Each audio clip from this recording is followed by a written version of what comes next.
had a friend, and she worked in the family business, and she was the accountant. I'm going to call her Stacy. It's not a real name.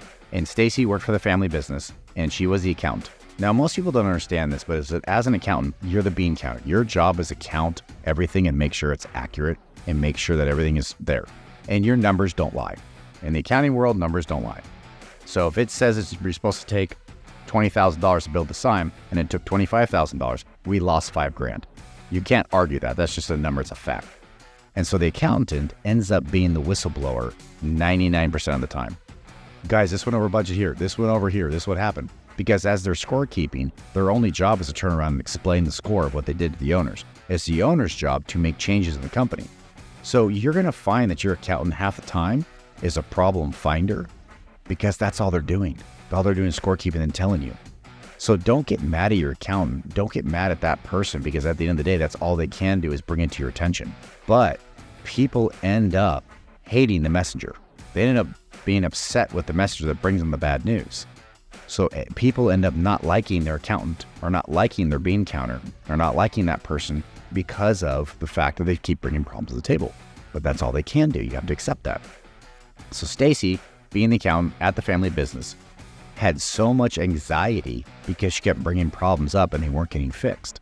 Ownership was not listening. Ownership was not doing anything about it. So her anxiety got so bad that she then manifested this anxiety to other places. She stopped driving to work because she was afraid she was going to get in a car accident. She started not doing her job to the fullest because she was afraid she was making a mistake and she was going back and checking it 2 or 3 times.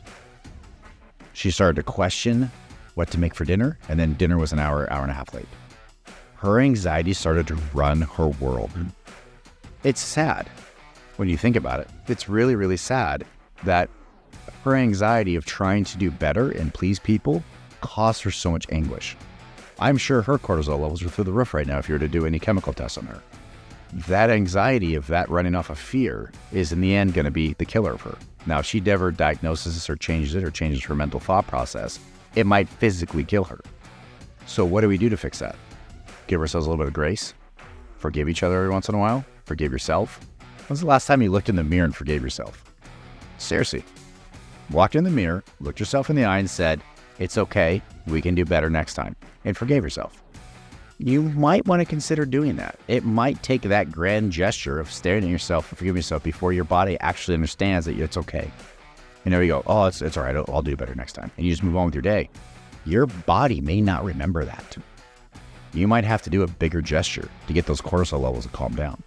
You guys might need to see what is really driving your anxiety to run on a fear-based mentality. But I guarantee you, you are not 100%, you're not the best version of yourself if you're running off of fear. Hands down, write it in stone, you are not the best version of yourself if you're running off of fear. The best version of yourself is when you trust yourself and you do the best that you can and you work off of faith. You work off of focused discipline. You say, this is what I'm going to tackle today. This is what I'm going to get done. Don't put too much on your plate. Just tackle what you truly can get done and push forward on it. I believe that the more people that run off of faith are not only going to be happier people for all the chemical reasons we were talking about earlier, but they're going to stack those wins and they're going to feel way more accomplished. And there's nothing better than being accomplished.